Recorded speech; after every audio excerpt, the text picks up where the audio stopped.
क्या आपने कभी सोचा है कि आपका फ्यूचर किसी और के हाथ में हो सकता है? ऐसा सिस्टम जो आपके सपनों को या तो उड़ान दे सकता है या फिर उन्हें ज़मीन पर पटक सकता है।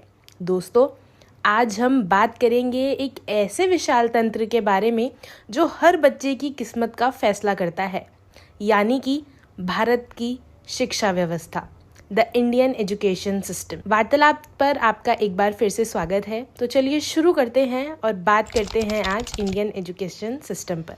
सोचिए, एक 15 साल का लड़का राहुल, उसके पास है सपने, टैलेंट और मेहनत करने की इच्छा, लेकिन उसका स्कूल है एक पुराना टूटा फूटा बिल्डिंग जहां टीचर्स कभी आते हैं कभी नहीं आते हैं। तो क्या राहुल का फ्यूचर ऑलरेडी डिसाइड हो चुका है, या फिर प्रिया जो रोज़ 10 किलोमीटर पैदल चलती है स्कूल जाने के लिए क्योंकि उसके गांव में कोई स्कूल है ही नहीं, क्या उसकी मेहनत रंग लाएगी या फिर वो भी स्टैटिस्टिक्स का एक हिसाब बन जाएगी? दोस्तों, ये सिस्टम इतना बड़ा है कि इसमें खो जाना बहुत आसान है। अब इमेजिन करो, पूरे यूरोप के जितनी आबादी के बराबर स्टूडेंट्स इंडिया में पढ़ते हैं, लेकिन क्या क्वांटिटी के चक्कर में हम क्वालिटी को भूल गए हैं? अब बात करते हैं क्वालिटी ऑफ एजुकेशन की। क्या आप जानते हैं, कई स्कूल्स में अभी भी बिजली ही नहीं है, जहां बच्चे 21वीं सदी की पढ़ाई 19वीं सदी के माहौल में कर रहे हैं। ये सिस्टम फेल नहीं हो रहा है क्या? ये सिस्टम हमें फेल कर रहा है। और फिर आता है अफोर्डेबिलिटी का सवाल। एजुकेशन, जो कि एक बेसिक राइट है, अब बन गया है एक लग्जरी। प्राइवेट स्कूल्स और कोचिंग सेंटर्स ने एजुकेशन को एक बिजनेस बना दिया है। क्या सिर्फ अमीर बच्चे ही पढ़ पाएंगे क्या गरीब बच्चों को अपने सिर्फ सपने ही रखने पड़ेंगे? करिकुलम की बात करें तो और भी डरावना नज़ारा है।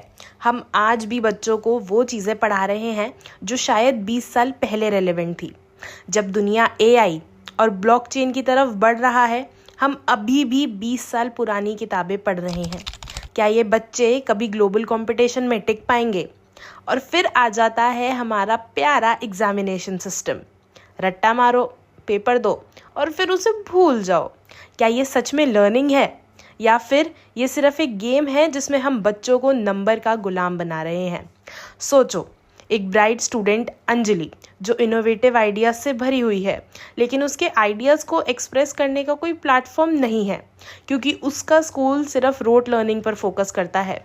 तो आप बताइए, क्या अंजलि का टैलेंट कभी पहचाना जाएगा? या फिर रवि जो डिसलेक्सिक है, उसके पास है एक्स्ट्रॉर्डिनरी प्रॉब्लम सॉल्विंग स्किल्स, लेकिन हमारे रिजिड एग्जामिनेशन सिस्टम में वो हमेशा फेल होता है। क्या रवि कभी अपनी ट्रू पोटेंशियल रियलाइज़ कर पाएगा? ये सिस्टम सिर्फ बच्चों को नहीं बल्कि पूरे देश के फ्यूचर को शेप कर रहा है। क्या हम सच में एक ऐसा फ्यूचर की तरफ बढ़ रहे हैं जहां इनोवेशन, क्रिएटिविटी और क्रिटिकल थिंकिंग की कोई जगह ही नहीं है? लेकिन दोस्तों, हर अंधेरी रात के बाद एक सफेरा आता है। क्या हमारा एजुकेशन सिस्टम भी एक नए सवेरे की तरफ बढ़ रहा है, या फिर ये सिर्फ एक भ्रम है? गवर्नमेंट ने न्यू एजुकेशन पॉलिसी लॉन्च तो की है, ऑनलाइन एजुकेशन ने दूर दराज के इलाकों तक पहुंचने की कोशिश भी की है, लेकिन क्या ये चेंजेस सच में ग्राउंड लेवल पर पहुंच रहे हैं, या सिर्फ ये पेपर पर ही रह जाएंगे? आज हम आपसे ये सवाल पूछना चाहते हैं, क्या आप इस सिस्टम का हिस्सा बनकर खुश हैं, या फिर आप भी महसूस करते हैं कि कुछ गलत है? अपने एक्सपीरियंस और थॉट्स हमें कमेंट सेक्शन में ज़रूर बताएं।